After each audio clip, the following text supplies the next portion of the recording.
Stakende buschauffeurs uit Friesland kwamen van de morgen iedere betiert bij en waar in zijn huis te vinden.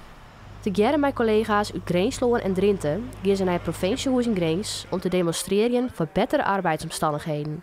De buschauffeurs willen een hege leen en benam een legere werkdruk. Wij hadden chansen van 8 uur, werd we twee keer een kwartiertje pauze ha.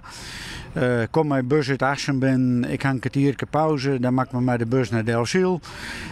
Als de bus naar Assen iets uitrent, ja, dan hast je alweer 4 minuten minder pauze. Dus geen tijd om naar de wc, even een fatsoenlijk een bakje koffie te drinken, een stukje ballen te eten. Of even met de collega's even bijpraten. Dus het is gewoon het rennen van in de bus naar de andere bus. En dat komt de veiligheid ook net aan goede. De buschauffeurs staken van manje onte mij vreed. Omdat zij de haar werkjouwers nog net uitkwamen binnen, protesteren zij nu bij de politiek.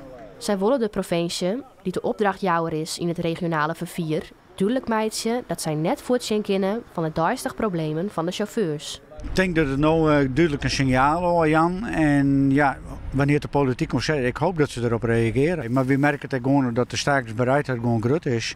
Dat er in Greens op het moment maar rond de 30-35% van de bussen nog rijdt. Dat zei in wezen genoeg.